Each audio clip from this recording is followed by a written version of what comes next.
Hello दोस्तों, स्वागत है आपका स्किल माइंड यूट्यूब चैनल में। यह मेरा पहला वीडियो है। आज हम लोग इस पहले वीडियो में जानेंगे प्रकाश क्या है। सबसे पहले आप लोग चैनल को सब्सक्राइब जरूर कर लें। ये मेरा पहला वीडियो है, तो आप लोग चैनल को सब्सक्राइब करेंगे तो मुझे खुशी होगी। तो चलिए शुरू करते हैं। मान लीजिए एक लड़का है, वह अपने कमरे में जाता है जहाँ पर बल्ब लगा हुआ है। ठीक है, बल्ब बुझा हुआ है। वह बल्ब को ऑन करता है। ऑन करने पर वहाँ की सारी वस्तुएं दिखने लग जाती हैं, यानी कि टेबल दिखने लगता है तथा टेबल पर पड़ी बुक भी दिखने लगती है।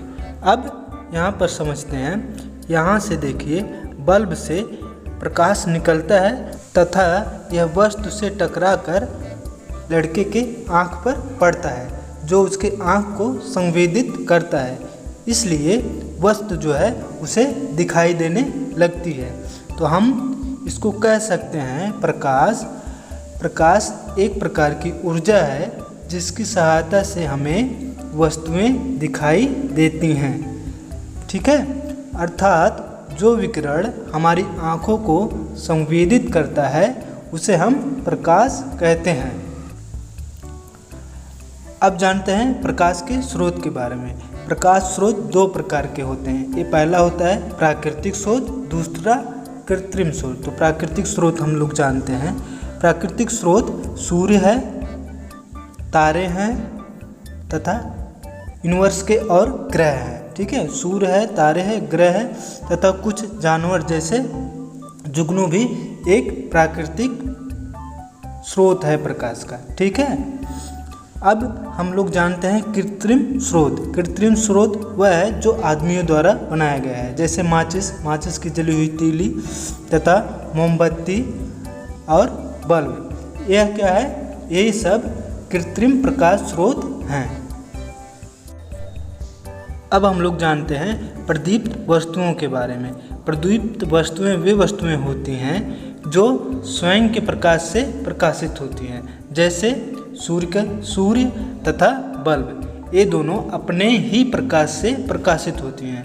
दूसरी तरफ अप्रदीप्त वस्तुएं वो होती हैं जो स्वयं के प्रकाश से प्रकाशित नहीं होती, बल्कि दूसरों के प्रकाश से प्रकाशित होती हैं। जैसे किताब है तथा कुर्सी है और कमरे में पड़ी कोई अन्य वस्तुएं हैं, वो स्वयं के प्रकाश से प्रकाशित नहीं होती है, वह किसी और के प्रकाश से प्रकाशित होती हैं, तब जाके वह हमें दिखाई देती हैं। ठीक है, अब हम लोग जानते हैं पारदर्शक वस्तुएं। वे वस्तुएं जिनसे होकर प्रकाश की किरणें आर पार निकल जाती हैं, उसे पारदर्शक वस्तुएं कहते हैं। एग्जाम्पल के लिए जैसे शीशा या फिर बल्ब वह वस्तु है जो जलता है तो प्रकाश जो है आर पार दिखाई देता है, यानी बल्ब से प्रकाश दिखाई देता है। पूरा शीशा रहता है और उससे जो है प्रकाश निष्कासित हो जाता है, आर पार निकल जाता है। अब हम लोग जानते हैं अर्धपारदर्शक वस्तुओं के बारे में। अर्धपारदर्शक वस्तुएं वे वस्तुएं होती हैं जिन पर प्रकाश की किरणें पड़ने पर कुछ भाग अवशोषित हो जाती हैं तथा कुछ भाग जो है बाहर निकल जाती हैं। ऐसी वस्तुओं को अर्धपारदर्शक वस्तुएं कहते हैं। जैसे तेल से सना हुआ कागज पे अगर तेल लगा हुआ है तो वह अर्धपारदर्शक वस्तु होती है। ठीक है, अब हम लोग जानते हैं प्रकाश की चाल जो है 3 × 10⁸ मीटर प्रति सेकंड होती है। ठीक है, 3 × 10⁸ मीटर प्रति सेकंड होती है। यह अलग अलग माध्यम में अलग अलग होती है। ठीक है, यह निर्वात में है तथा ग्लास के माध्यम में अलग होती है, पानी में अलग होती है, अलग अलग माध्यम में अलग होती है। ठीक है, अब प्रकाश की विशेषताएं में प्रकाश जो है हमेशा सीधी रेखा में चलता है तथा इन्हें संचरण के लिए कोई माध्यम की आवश्यकता नहीं होती है। यह विद्युत चुम्बकीय तरंग के रूप में होता है। इसकी चाल माध्यम पर आधारित होती है।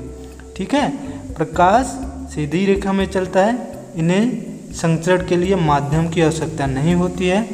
यह विद्युत चुम्बकीय तरंग के रूप में होता है, इसकी चाल माध्यम पर निर्भर करती है।